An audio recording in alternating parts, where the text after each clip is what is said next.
OG Lee in the house once again, once again. Thank goodness, thank goodness. Here recently, Kobe Bryant died, right? Now, everybody loved Kobe.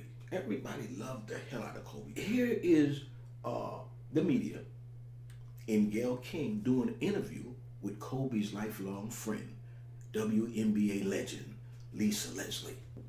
Which one did he sign? Oh, he that signed one's both signed. of them. For years, WNBA star Lisa Leslie has had Kobe Bryant's jersey on display in her home. But since his death, it's taken on a special meaning. He will be missed, but he will not be forgotten, that's for sure.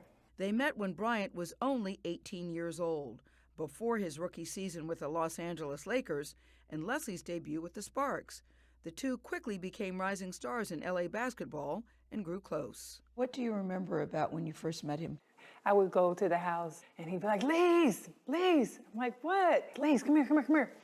Watch this, watch this. So he's watching Jordan videos. Michael Jordan videos? Michael Jordan. He's clicking the pause and look, Lise, watch, watch. So he studied Michael Jordan.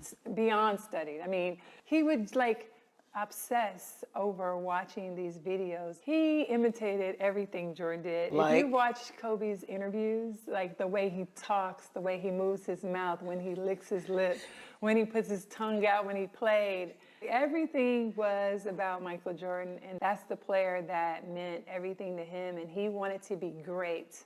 Not good, but great, like Michael Jordan. When people say arrogant and aloof, that's not what you remember about him. I know it's so Well, interesting there to is people that know him. arrogance. There is arrogance. Absolutely, but the arrogance is not in everyday life. The arrogance is in the world of basketball. On the basketball court, you're saying? On the basketball court, no. You're not my friend and I'm not your friend. And it's either kill or be killed. I'm going to attack you. I'm going for the jugular at all times. What does Kobe's death, what does his loss mean to women's basketball? You know, he was really making change. Was he? Yes, he's How so? changing the mindsets of other men more than anybody else. He's giving us, he's validating us, if you will, these young ladies who are out there playing, the fact that he's enjoying and being entertained by great basketball. It made other men feel, I'm hoping, like, what is this about? Like, this is, it's good. I've heard that sometimes he would spend more time at WNBA games now than he would at the Lakers games. True? Is that Well, true? it's true, but I think it's also because Gigi wanted to see certain players and she was into it. And he talked about just, you know, I remember seeing him, he was like, Lise, like, she got it. She got it. You know, he was just like, she got it. It's tough, Lisa, looking at the pictures of him and Gigi together, playing basketball, sitting on the sidelines. It really does take your heart and rip it out when I see those pictures. Yes. We know what Kobe's accomplished, but Gigi she didn't have the full opportunity to do that because you just know that she had the mentality. Mamacita was going to make it. She was going to be in the WNBA. It's been said that his legacy is complicated because of the sexual assault charge, which was dismissed in 2003, 2004. Is it complicated for you as a woman, as a WNBA player? It's not complicated for me at all. Even if there's a few times that we've been at a club at the same time, Kobe's not the kind of guy, never been like, you know, Lisa, go get that girl or tell her or send her this. I have other NBA friends that are like that.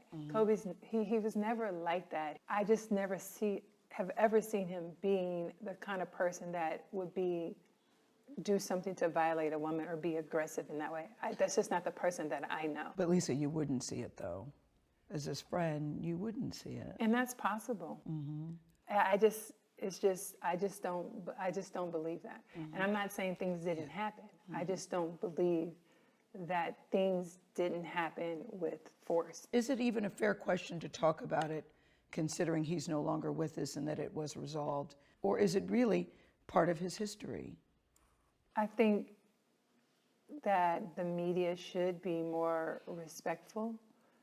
At this time, it's like if you had questions about it, you've had many years to ask him that. I don't think it's something that we should keep hanging over his legacy. I mean, he went to it went to trial. Yeah, with the cases, it was dismissed because the victim in the case refused to testify, so it was dismissed. And I think that that's how we should leave it. It is interesting to me how deeply his death has affected so many different types of people. Why do you think people are so deeply affected, in many cases by a man they did not know?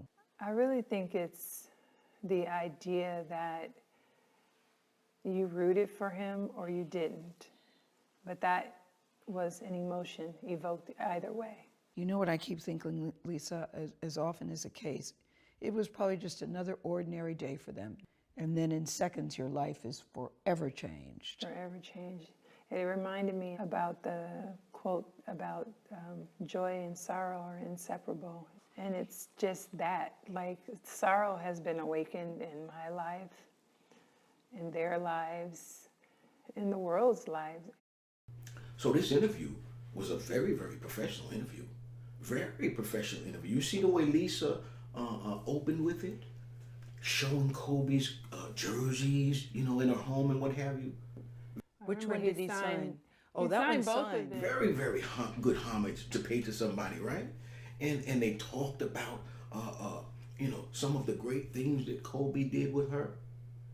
But when CBS did the interview, did you see where they opened it? It's been said that his legacy is complicated because of sexual assault charge, which was dismissed in 2003, 2004. Is it complicated for you as a woman, as a WNBA player? They didn't open with Lisa, Leslie, and Gayle going in her foyer or whatever it is, looking at Kobe's jerseys. Which one did he sign? Oh, He that signed one's both signed. of them. They opened with her asking a controversial question. Because of sexual assault charge, which was dismissed in 2003, 2004. Is it complicated for you as a woman, as a WNBA player? And that's the white folk. That's the white folk. The white folk. Why do you keep saying white folk? Why you racist? You got to remember now, Kobe wasn't even dead a week. A lot of people were still in mourning, man. And then to bring this shit up, I'm not racist. If you go over to CBS and see who called the shot to do this, I guarantee it's white people. It's been said that his legacy is complicated because of sexual assault charge, which was dismissed in 2003, 2004. This is just provocation. This is how they've always divided. And you have to look at the people who own the media. I'm going to say this in Gayle King's defense. She's a journalist. And nobody said shit when she was questioning R. Kelly.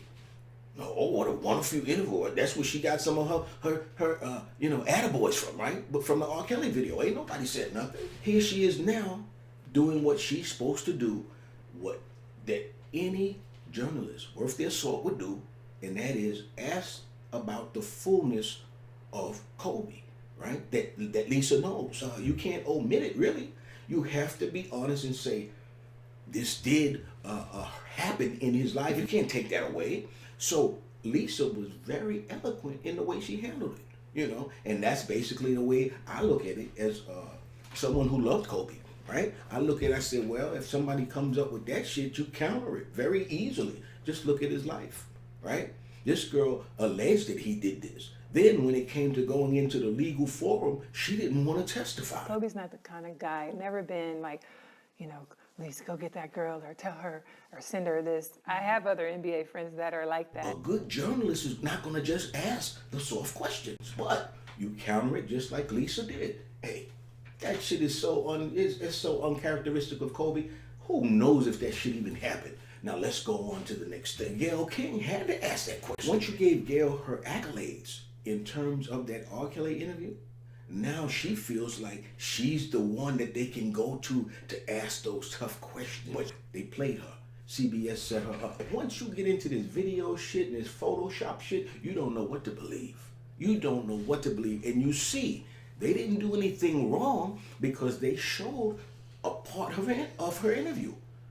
But they didn't show it in its entirety. So now CBS, them white folk, got black folk mad at Gayle King. Black folk, all she did was do her job, which is to be a nosy motherfucker and tell nosy motherfuckers like you and I what's going on. I was in the military 1984 in Bad Kissingen, Germany, and I met my man Mike Coles, Dallas, Texas. And at the time, Mike was an older brother, But he would always ask us, man, if you had $1 million, what would you do? If you had $1 million, what would you do? And everybody always had these answers, and most of it involved materialistic shit. Mike would always say, man, I would own a television station. I would own a television station. And for a long time, man, we didn't get that shit. But he would say, man, if you got a television station, man, you can control what people think. You can control people's minds. That shit is more powerful than anything. And when I look at these news stations, the way they play us, especially a lot of times black people, I always think back to what Mike was saying. Gayle did get played by CBS. I thought that the interview was very tasteful and done very professionally.